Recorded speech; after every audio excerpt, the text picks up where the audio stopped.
வணக்கம். ஆகாஷ்வாணி புதுச்சேரி செய்திச் சுருக்கம் வாசிப்பவர் மஞ்சுளா. பிரதமர் திரு நரேந்திர மோடி இன்று மும்பையில் பிரான்ஸ் அதிபர் திரு இமானுவேல் மேக்ரோனை சந்திக்க உள்ளார்.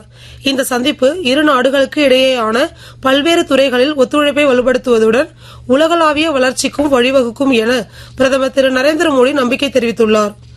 நார்வே சென்றுள்ள மத்திய நிதியமைச்சர் திருமதி நிர்மலா சீதாராமன் அந்நாட்டு நிதியமைச்சருடன் வர்த்தக மேம்பாடு குறித்து விவாதித்தார். பாரத ரத்னா கர்பூரி தாக்கூர் நினைவு தினத்தை முன்னிட்டு குடியரசு துணைத் தலைவர் திரு சி.பி. ராதாகிருஷ்ணன் மற்றும் உள்துறை அமைச்சர் திரு அமித்ஷா ஆகியோர் அன்னாருக்கு புகழஞ்சலி செலுத்தியுள்ளனர்.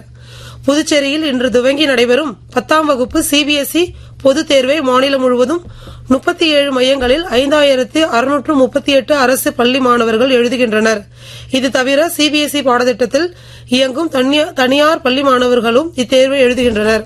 பிரசார் பாரதியின் காரைக்கால் ஆகாஷவாணி நடத்தும் வானொலி உழவர் நாள் 2026 காரைக்கால் ஐசிஏஆர் வேளாண் அறிவியல் நிலையத்தில் நாளை காலை 10 மணிக்கு நடைபெற உள்ளது.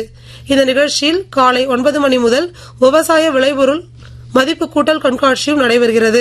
இக்கருத்தரங்கின் வானொலி தொகுப்பு காரைக்கால் பண்பலையில் வரும் சனிக்கிழமை இரவு 7:30 மணிக்கு ஒலிபரப்பு செய்யப்படும். புதுச்சேரி இந்திரா காந்தி அரசு மருத்துவமனை மற்றும் காரைக்கால் மாவட்ட நிர்வாகம் இணைந்து நடத்தும் சிறப்பு மருத்துவ முகாம் வரும் 20ஆம் தேதி காரைக்கால் அரசு பொது மருத்துவமனையில் நடைபெற உள்ளது. ஆடவர் T20 உலகக்கோப்பை கிரிக்கெட் போட்டியில் கனடா நியூசிலாந்து அணிகளுக்கு இடையே தற்போது சென்னையில் நடைபெற்று வரும் ஆட்டத்தில் கனடா அணி சற்று முன் வரை 13 ஓவரில் விக்கெட் இழப்பின்றி 102 ரன் எடுத்துள்ளது.